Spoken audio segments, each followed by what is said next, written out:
السلام علیکم ورحمۃ اللہ۔ یہ ہمارے بزرگ ہیں گلزار احمد صاحب، یہ ابھی قرآن پڑھنا سیکھ رہے ہیں۔ پہلے ہم ان سے تھوڑا سا انشاءاللہ قرآن سنیں گے، پھر آپ لوگوں کو بتائیں گے کہ اس ویڈیو کے بنانے کی وجہ کیا ہے۔ پڑھو۔ بسم اللہ الرحمن الرحیم۔ الف لام میم ذالک الکتاب لا ریب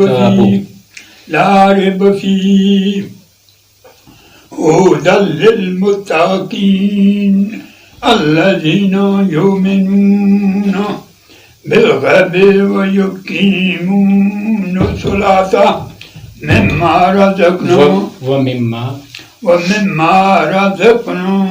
ينفقون والذین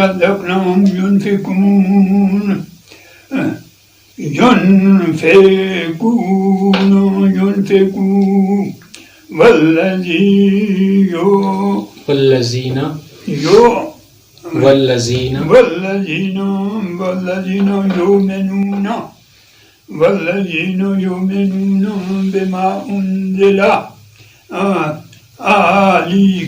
إليك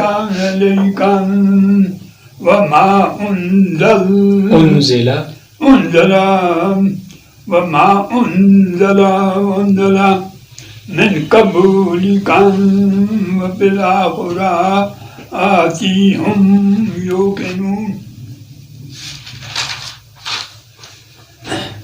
أولئك على هدى من ربهم وأولئك هم المفلحون۔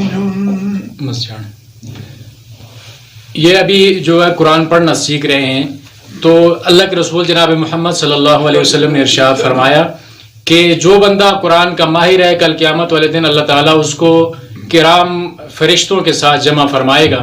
اور جو بھی انسان قرآن پڑھتا ہے اور اس قرآن کے اندر وہ اٹکتا ہے تو اللہ تعالیٰ اس کو دو اجر عطا کرتے ہیں، ایک اس کے اٹکنے کی وجہ سے اور ایک اس کے پڑھنے کی وجہ سے۔ اب یہ ہمارے بزرگ جو ہے قرآن پڑھ رہے ہیں، ساتھ میں اٹک بھی رہے ہیں، قرآن پڑھنا سیدھی طرح آ نہیں رہا لیکن کوشش کر رہے ہیں قرآن پڑھنے کی۔ اسی طرح کے ہمارے ارد گرد بہت سارے بزرگ ایسے حضرات موجود ہیں جن کو ضرورت ہے اس طرح قرآن سکھانے کی۔ اگر قرآن کم از کم نہیں ان کو سکھاتے تو کم از کم ان کی نماز کلمہ سیدھا کر دیں۔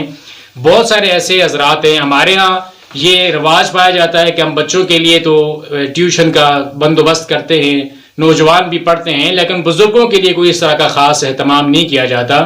تو اپنے ارد گرد بزرگوں کو دیکھ کر ان کو بھی اسی طرح قرآن پڑھانے کے اوپر لگائیں کہ اللہ کے رسول صلی اللہ علیہ وسلم کا ارشاد ہے، من سلک طریقا یلتمس فیہ علما سہل اللہ بہ طریقا الی الجنہ، کہ جو بھی انسان علم کے راستے کے اوپر چل پڑتا ہے تو اللہ تعالیٰ اس کے لیے جنت کا راستہ آسان کر دیتا ہے۔ تو کوئی بھی انسان ہے، کوئی بھی بزرگ ہے، وہ مرنے سے پہلے اس کی اگر زندگی کے آخری ایام میں وہ ایک سورت بھی اگر سیکھ لیتا ہے، ایک حرف بھی قرآن کا پڑھ لیتا ہے، اچھی طرح اپنا کلمہ سیدھا کر لیتا ہے، نماز سیدھی کر لیتا ہے، تو یہ آپ کے لیے بہت بڑا اجر کا بھی باعث بنے گا اور اس کے لیے بھی جنت کا راستہ اللہ تعالیٰ آسان کر دے گا۔ تو ہمیں بزرگوں کے اوپر بھی اسی طرح خاص طور پر توجہ دینی چاہیے، ان کو بھی اسی طرح قرآن سکھانا چاہیے، سمجھانا چاہیے۔